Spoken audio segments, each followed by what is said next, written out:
刘曼琼也不知为什么，见到叶晨的那一刻，心中所有的埋怨和责怪都瞬间烟消云散。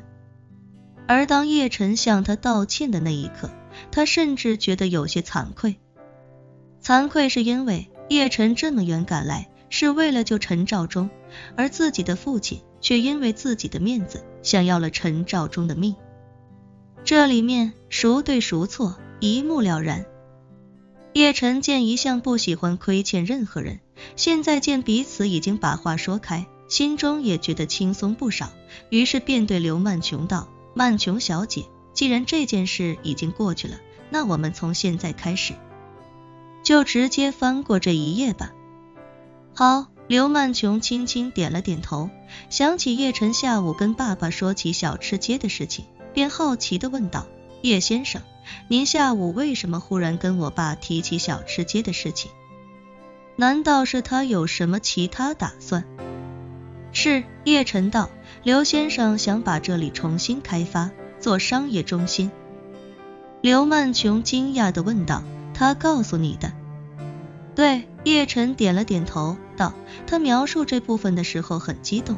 我看他十有八九是已经下定决心，所以就借这个机会让他直接把这条小吃街转给你，以后是去是留都由你自己做主。刘曼琼看着叶晨的目光温润如水，轻声问道：你为什么要这么做？叶晨随口道：这条小吃街对你来说意义非同一般，于情于理都该保留，而且你爸他根本就不缺钱，其实就算这里的地皮涨了很多，他也完全没有必要拆掉这里重新开发。说到这里，叶晨感叹道：但富人的思维你应该是知道的，他们看待金钱从来都不是够用就行，而是赚钱成瘾，所以我如果不要求他，我怕他真会把这里拆掉，到时候你再想找回这里的记忆，恐怕就再也没可能了。刘曼琼心中感激，看着叶晨，声音婉转的柔柔说道：谢谢。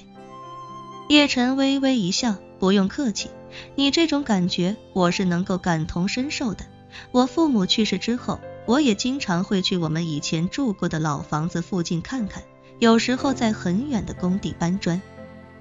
下了班也要骑自行车过去看一眼，如果那里被拆掉，我也很难接受。刘曼琼惊讶地问道：叶先生还在工地搬过砖？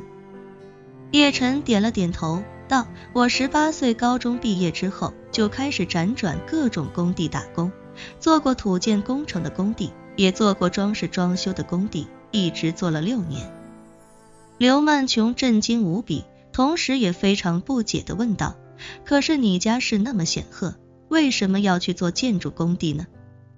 无论你爷爷还是你外公，他们都是超级富豪，尤其你外公，据我爸说都能排到世界前3，为什么你高中毕业就要去工地搬砖？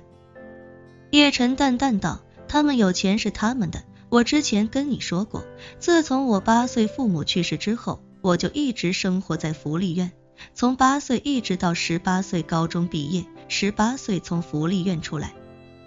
就开始到建筑工地打工赚钱了。刘曼琼听到这里，轻轻点了点头，低声道：生你气的时候，觉得你所有事情都是在骗我，但现在再回过头来看，你好像跟我说的都是实话，就算是有些不方便直说的，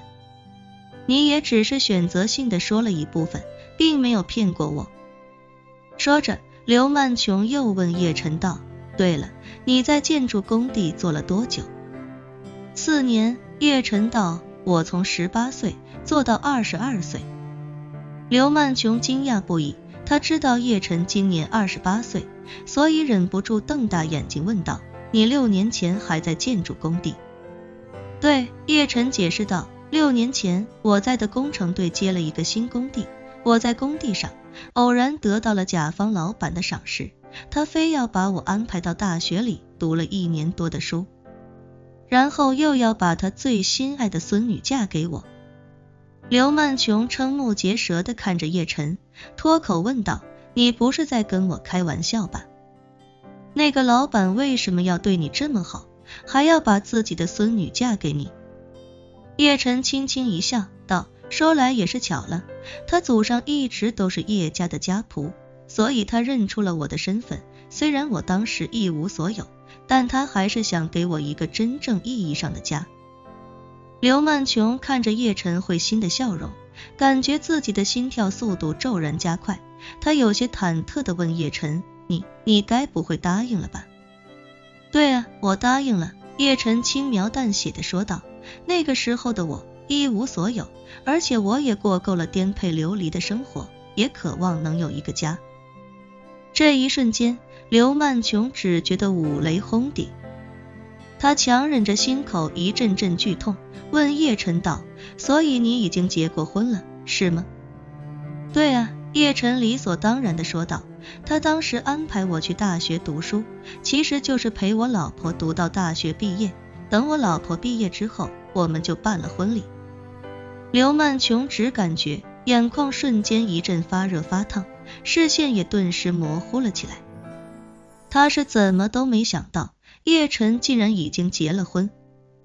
而且他更没想到自己听到这个消息的时候，心竟然会疼得这么厉害。他本以为自己只是对叶晨有些好奇，最多是有那么寥寥的几分好感，可这一刻的心痛让他意识到，原来自己竟在短短2-3天里深陷其中无法自拔。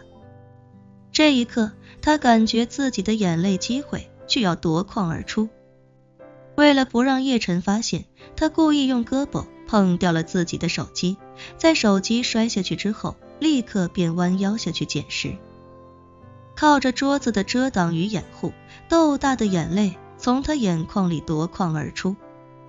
刘曼琼不敢让叶晨发现自己的异样，于是故意在桌子下面多耗了几秒钟，强撑着将泪水暂时控制住之后，才捡起了自己的手机。结果手机一拿起来，才发现因为磕到了地面一块坚硬的小砂石，玻璃的后盖已经摔裂。